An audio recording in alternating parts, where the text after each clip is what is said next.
नमस्ते दोस्तों, एक बार फिर से आप सभी का हमारे चैनल में बहुत-बहुत स्वागत है। तो चलिए आज की वीडियो शुरू करते हैं। दोस्तों, मैं हूँ बिहार से और हमारे बिहार में होली में हर घर में ये पुआ जरूर बनाया जाता है। तो होली आने वाली है तो आप लोगों के साथ भी हम पुआ की रेसिपी शेयर करने वाले हैं। आप भी इस होली हमारे बिहार की इस पुआ रेसिपी को जरूर ट्राई कीजिएगा। ये एक स्वीट डिश है और खाने में बहुत ही ज्यादा स्वादिष्ट होता है। तो चलिए देर न करते हुए फटाफट से बनाना शुरू करते हैं। पुआ बनाने के लिए सबसे पहले हमें चाहिए मैदा। तो यहाँ पर हम 2 कप मैदा ले रहे हैं। मैदा को पहले छान लीजिएगा तब इस्तेमाल कीजिएगा। आप चाहे तो इस पुआ को गेहूं के आटे से भी बना सकते हैं। जिस कप से हमने मैदा लिया था उसी कप से आधा कप सूजी डाल दी हूँ। सूजी बारीक वाला लेना है और 1 कप भर के चीनी डालिए। इस नाप के साथ बनाएंगे तो बहुत ही स्वादिष्ट और अच्छा मीठा पुआ बनकर तैयार होगा। यदि आप कम मीठा खाना पसंद करते हैं तो चीनी 2-3 चम्मच कम कर दीजिएगा।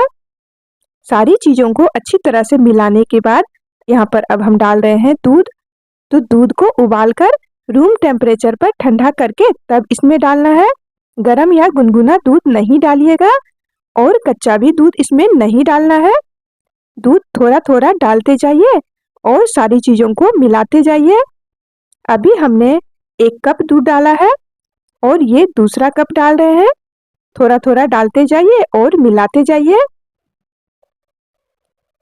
कप जो आपको लेना है तो एक ही कप लेना है जिससे कि सारी चीज़ें आपको नापनी है। अब अच्छी तरह से मिलाकर इसका एक बढ़िया सा हमें घोल तैयार कर लेना है। इसमें कोई गुठली लम्स वगैरह नहीं रहने चाहिए।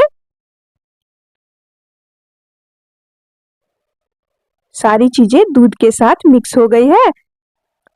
अब एक विस्कर की सहायता से इस बैटर को लगभग 5 से 7 मिनट आपको एक ही दिशा में इस तरह से घुमाते हुए फेंटते रहना है। इसमें जो हमने चीनी डाला था वो काफी मोटा दाना वाला चीनी था। तो अच्छे से फेंटेंगे तो चीनी भी बढ़िया से मिक्स हो जाएगा और हमारा बैटर भी बिल्कुल स्मूथ हो जाएगा। तो यहाँ पर आप देख सकते हैं कितने अच्छे से मैदा और दूध का घोल बनकर तैयार हो गया है। इसी तरह का हमें बनाना है, ना तो इससे ज्यादा पतला रखिएगा और ना गाढ़ा रखना है। अब इसे ढककर लगभग 5 से 6 घंटे के लिए रख दें।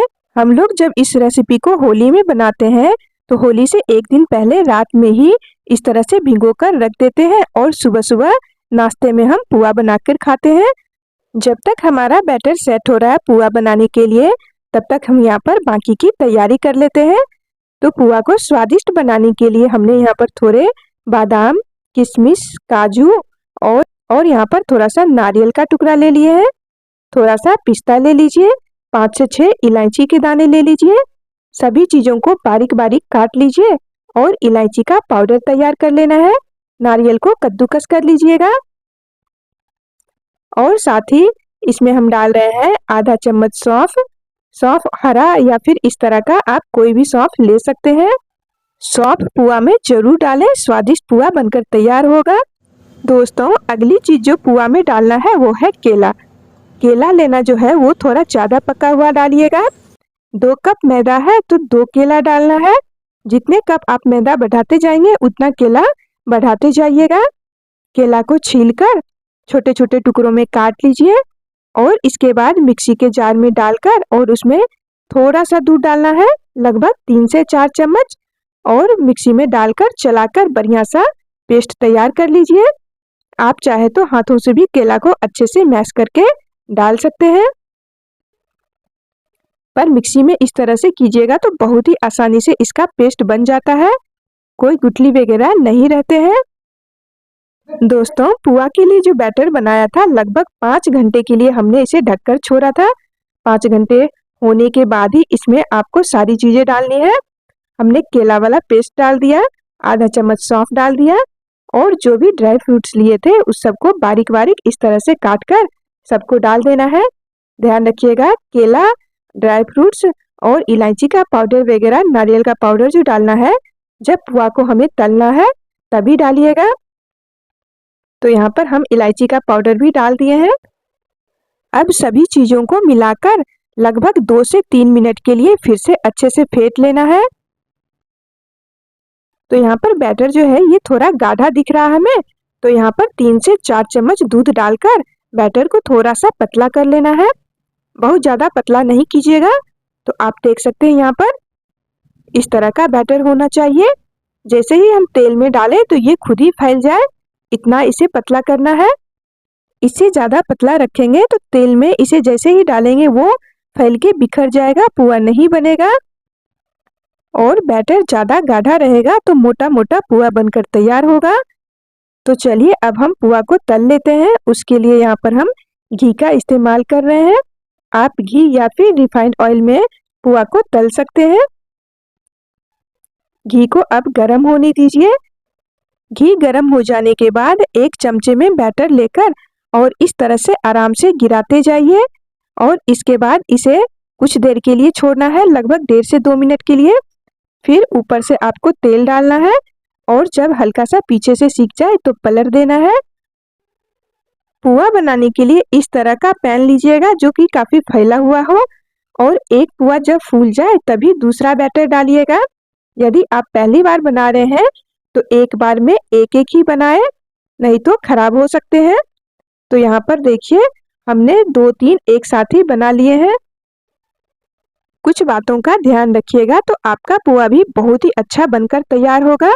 घी को बहुत ही ज़्यादा गर्म नहीं करना है, मीडियम गर्म करना है। जैसे ही घी गर्म हो जाए तो आपको गैस का फ्लेम मीडियम कर देना है और पुआ को मीडियम आंच पर ही तलना है, तेज आंच पर या फिर बिल्कुल कम आंच पर नहीं तलिएगा। और जब देखिए अच्छा सा कलर पुआ के ऊपर आ जाए तब आपको निकाल लेना है। तो इस तरह का पुआ हमें फ्राई करना है और जो भी इसमें एक्स्ट्रा तेल है उसे इस तरह से दबा के आपको निकाल देना है। सभी पुआ के ऊपर जब इस तरह से अच्छा सा कलर आ जाए तभी आपको निकालना है। इस तरह का पुआ खाने में बहुत ही ज़्यादा स्वादिष्ट लगता है। तो मैं जितने भी यहाँ पर बैटर तैयार की हूँ सभी से इस तरह से पुआ बनाकर तैयार कर लूँगी। जब आप बना रहे हो पुआ तो इस तरह का नहीं बन रहा है, इससे मोटा मोटा बन रहा है तो थोड़ा दूध डालकर बैटर को थोड़ा पतला कीजिए। और यदि इस तरह का नहीं बन रहा है, तेल में डालते ही वो पूरा फैल जा रहा है, पतला हो जा रहा है, तो आप 1-2 चम्मच मैदा डालकर घोल को अच्छे से मिलाकर सेट कर लीजिए। तो इस तरह का गिरना चाहिए, आप देख रहे हैं। जैसे ही हम घी में डाल रहे हैं तो ये खुद ही फैल जा रहा है। कुछ देर के लिए रहने दीजिए। इसके बाद ऊपर से घी डालकर और फिर पलट दीजिए और जब तक इसके ऊपर इस तरह से अच्छा कलर ना आ जाए तब तक आपको सेकते रहना है। एक पुआ को बनने में 4 से 5 मिनट लग सकते हैं। दोस्तों आप भी इस होली हमारे इस तरीके से पुआ की रेसिपी को जरूर ट्राई करें। आपको बहुत ही ज़्यादा ये रेसिपी पसंद आएगी। आज की वीडियो यहीं तक। अब मिलती हूँ आपसे अपनी नई वीडियो में नई रेसिपी के साथ। आप सभी को होली की बहुत बहुत बधाई और शुभकामनाएं। धन्यवाद।